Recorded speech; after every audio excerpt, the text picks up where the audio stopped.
Hi everyone! Good morning! I'm back! This is Sam Brusas and welcome back to my YouTube channel.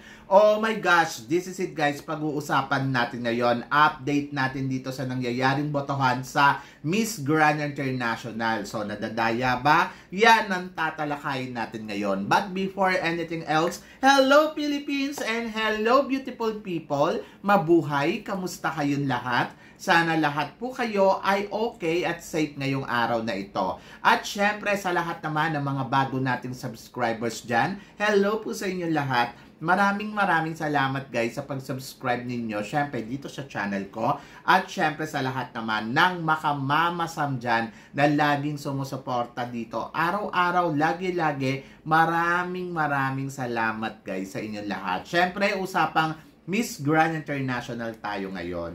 So ayun nga guys, lahat nga ng kandidata ngayon ay busy na dito sa mga lalaban sa Miss Grand International kasi kanya-kanya na silang paandar. Yung ibang kandidata naman na from Latin area, lalo na yung mga malalayo, ay kanya-kanya ng isa-isa na silang nag-aalisan papunta dito sa Vietnam. So nakita na natin sa social media yung mga ibang kandidata ayon ready na for the flight para sa Vietnam. Kasi nga, ang start nga ng competition ay, ang arrival nila ay starting, October 2, 3, and 4. So, yon. So, kailangan 4 nandiyan na sila sa Vietnam. Pero bukas, magkakaroon nga ng press con or magkakaroon ng send-off ang ating pambato na si Nikki Dimora sa dito sa Pilipinas para sa kanyang send-off party or sa kanyang laban dito sa Miss Grand International. So, yon. Nagsimula na rin ang paandar ng Miss Grand International. Ito nga ay ang pre-arrival voting system at kung sino ang magta-top 5 dyan, ayun ang makakasama sa dinner. So, annual nila itong ginagawa. Isa to sa mga tradition. Actually, noong mga nakaraang taon, siguro mga 2 years ago, lagi tayong napapasama sa lahat ng pre-arrival na eksena ng Miss Grand International. Ang huling pumasok ang Pilipinas, ito ay si Samantha Panlilio. Si Samantha Bernardo nakapasok, yung ibang kandidata natin nakapasok, pero na nga lang, ito na. So, yung kay Roberta Tamundong, hindi na tayo pumasok. Hindi tayo pumalo sa botohan. At ngayong taon na to, susubukin uli ng Pilipinas kung paano tayo mananalo dito sa botohan. Ang tanong ko, paano ba tayo makakahabol? Nung unang botohan, yung mga first day, parang first hour, 2 hours, or parang 5 hours, nasa top 5 tayo. Tapos yung bandang hapon na, nag-number 6. So medyo sabi ko, ang layo ng agwat. Paano tayo magbiging number 5? Pero ngayon, ano ba ang update dito sa nangyayari sa botohan? So, ito yung top 15 na inilabas ng Miss Grand International para sa top 5 pre-arrival dinner. Ang nangunguna ay si Miss Grand Vietnam. Pangalawa, si Miss Grand India. Pangatlo, si Miss Grand Brazil. Pang-apat, si Miss Grand Indonesia. Pang-lima, si Miss Grand Myanmar. Dito sa top 5, medyo ang layo ng agwat kasi ng boto. So, syempre, number 1 consistent ang Vietnam. And then, nagulat ako sa India talaga namang number 2 sila. Natabunan nila si Brazil. Pero si Indonesia, dati yung nakita ko parang ang layo ng boto. Ngayon, biglang tumaas na yung boto niya at nasa number 4 spot na siya. At si Myanmar. So, ngayon, ang nanganganib para sa top 5 ay si Myanmar, followed by Miss Grand Thailand. So, possible na makapasok si Thailand sa top 5 ngayong taon na to. Actually, ang Thailand kasi, hindi talaga sila pumapasok dito sa pre-arrival dinner kahit noon pa. Nahihirapan talaga sila. Pero ngayon, lumalaban. But hindi ko lang sure kung papalo So, si Miss Grand Czech Republic, si Miss Grand Paraguay, si Miss Grand Cambodia, at number 10 spot naman si Miss Grand Colombia. So, parang ang layo ni Philippines dahil si Philippines ay number 11 spot ay Miss Grand Malaysia, Miss Grand Venezuela para sa number 12 Number 13 si Miss Grand Cuba, number 14 si Miss Grand Peru, at number 15 nga si Miss Grand Philippines. So, 'di ba? Ang layo natin, nasa number 15 spot tayo. Nangulelat na ang Pilipinas pagdating sa botohan dito sa Miss Grand International. So, paano tayo hahabol? Ang sabi dito ay paano ba boboto? So, maraming nagtatanong sa akin, Mama Sam, nakalimutan mo sabihin kung paano bumoto. Okay, so ito ang instruction. Sabi niya, vote for top 5 pre-arrival to find beautiful women from 5 countries who will have a special dinner with our President, Mr. Nawat, also Vice President, Ms. Teresa, and the Queen Isabel. So, tatlo. Taon-taon naman yan. Lagi naman yung tatlong yan. And then, paano bumoto? Collect votes from 2 channels. The first one is Facebook. Sa Facebook, paano bumoto? Punta kayo sa Miss Grand International Facebook page. And then, only who follow the page, kailangan nakaano kayo doon. Naka-follow kayo para ma-counted yung boto ninyo. Hindi kayo pwedeng bumoto or hindi kayo maka-counted kung hindi kayo naka-follow sa Miss Grand. So, yun yung number 1 na rule. So, clear yon. Kailangan naka-follow kayo doon sa Miss Grand. And then, number 2, syempre, ilalike yung picture. Hindi i-heart, ilalike lang. So, sana naman mag-learn na tayo dito. Kasi, ang dami-dami kong nakikita na naka-heart. Hindi naman counted yung heart. Ang sabi, like. So, malinaw yung pinag-uusapan dito. Like, 3 points ang makukuha ninyo. Kapag share pa ninyo, 5 points yung makukuha ninyo. So, ano pang hinihintay ninyo? Mag-like na kayo at mag-share din kayo. So, kung lahat ng nanonood ngayon dito ay magla-like doon, edi bongga. Malaki din yon, malaking tulong din yon. Plus, ma-add din syempre yung boto nyo sa Instagram.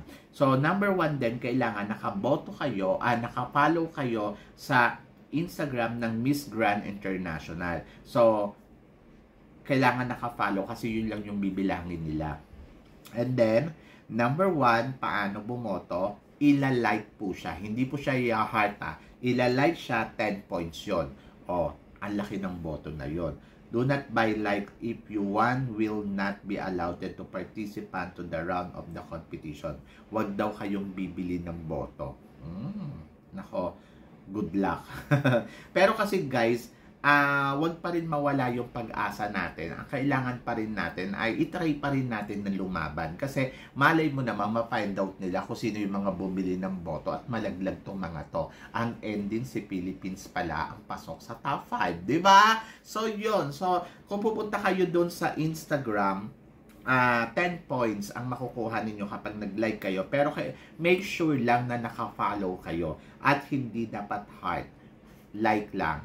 Tapos, doon naman sa Facebook, pwede din kayong bumoto doon. Punta kayo sa Facebook page, tapos ng Miss Grand International, mag-follow kayo doon sa kanilang page, and then, ayun nga. So, like lang, 3 points. Plus, isi-share mo 5 points. So, saan ka pa? Sa Instagram na kayo mag-focus. Kasi, sa Instagram, malaki yung boto, 10 points. Pero, kung kaya ninyo ng dalawa, kung kaya ninyong bumoto dun sa Facebook at kaya nyo na rin bumoto dun sa sa Instagram, tumulong naman na tayo kay Nikki Dimora. Wag naman na kayong masyado pang magmataas. Kumbaga, laban natin to. Kung gusto natin manalo, edi let's go. So, ayan, pinost ko na dyan kung paano bumoto. So, sana nakakaintindi na kayo ng tamang instruction. So, ang botohan hanggang kailan ba? Hanggang October 4, 5 p.m. Hanoi time. So, Vietnam time. So, kaya yan. So, pwede natin tong pataasin kung magtutulong-tulong tayo. Ang dami nating Pilipino. So, tulong naman na. So, sayang naman din kasi yung puntos. Diba? Malay mo, yung puntos mo, maibigay mo ng bonggang-bongga. Saka marami pa tong botohan for sure. Para sanib-puwersa na rin tayong mga Pilipino dito sa Miss Grand International. So, yan. So, kung gusto natin ma-eksena yung kandidata natin, tulungan naman natin sa pagboto. So, mahirap kasi na parang lumalaban lang siya mag-isa. Alam ko, hindi naman siya nanalo dito sa top 5 pre-arrival, pwede din naman siyang hindi manalo doon. Pwede naman siyang manalo ng Miss Grand International. Pero kasi guys, para masecure lang natin yung kandidata natin at saka syempre makita yung suporta ba. So let's do this, di ba?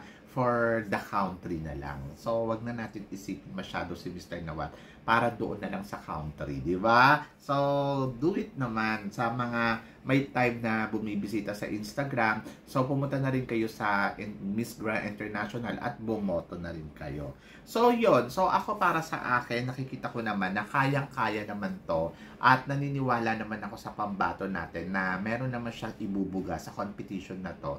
But for now, tulad nga ng sinabi ko, medyo mahirap kasi kung iisipin mo, talagang ang lakas ng ibang kandidata pagdating sa voting system at nakakapanghina kasi ng loob kapag nakikita natin na ganyan nangungulelat. Imaginein mo, number 1 Vietnam, number 15 ang Pilipinas. O di ba? Ito na lang eh. So tinalo pa tayo ni Cuba. Si Miss Grand Cuba nasa number 13 spot at tayo nasa number 15. So, kung iisipin mo, mag-roommate yung dalawa. Iniwanan ni Cuba itong si Philippines pagdating sa botohan. Papayag ba tayo ng gano'n? No? Diba? And then, ayun. So, nausugan tayo nila Myanmar. Hindi ko lang alam kung ano yung ginagawa ng ibang kandidatang to. Bakit ganito kadami yung boto nila? So, ang sipag naman ng Vietnam bumoto sa Miss Grand. Diba? So, talagang nandoon sila na lumalaban sila. At ang sipag din ng Indonesia sa Myanmar. Imagine mo na iwanan ang Pilipinas pagdating sa Asia. Tinalo pa tayo di Malaysia. O, di ba? So, guys, sana tulungan natin yung pambato natin. Alam ko yung iba imbyar na naman sa Miss Grand. Pero, guys, don't take it seriously. Just fight lang. Yung kumbaga parang enjoy the moment, enjoy the game, and let's play the game. Ganun lang. So, laban. So, ayun nga, bukas nga magkakaroon nga ng send-off party para dito kay Nikki Dimora at antabayanan natin yan kung ano ang kaganapan na meron dyan. And good luck, syempre, sa lahat na magkukumpit dito sa Miss Grand International. So, sana maagang umalis si Nikki. Huwag siya masyadong magpalit at abangan natin ang kauna-unahang eksenang magaganap dito kay Nikki sa kanyang departure pagdating dyan sa Miss Grand International. Kung pasabog nga ba o kabugera nga ba ang pambato natin. So, are you excited, guys? Ako excited ako na parang natatakot ako. Kasi guys, to be honest, napaka-importante kasi ng preparasyon ng kandidata talaga sa isang competition. Kahit ano pang sabihin natin na gaano siya kaganda, kung wala naman siyang ginawang preparasyon, baliwala din ang ganda na meron siya. So, I hope na si Nikki Dimora ay maraming pasabog, styling.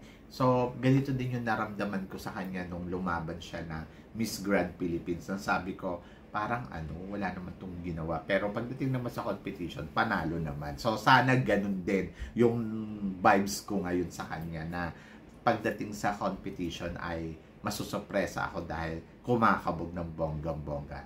Let's na lang siguro, trust her, di ba? So, yun. So, humihingi ako sa inyo ng tulong na sana matulungan natin si Nikki Dimora pagdating dito sa botohan at sana ay, alam mo yun, magsanib puwersa tayong lahat para kay Nikki sa competition ng Miss Grand International for 2023, di ba? Doon naman sa nagtatanong sa akin, bakit si Roberta Tamundong ay hindi naka-follow dito kay Nikki Dimora at hindi nakasupport. So, wala pa akong dyan kasi update. Hindi ko pa sila natatanong. Nagme-message ako sa kanila, pero hindi naman nila sinasagot. So, parang feeling ko na yung account nila. So, guys, don't worry.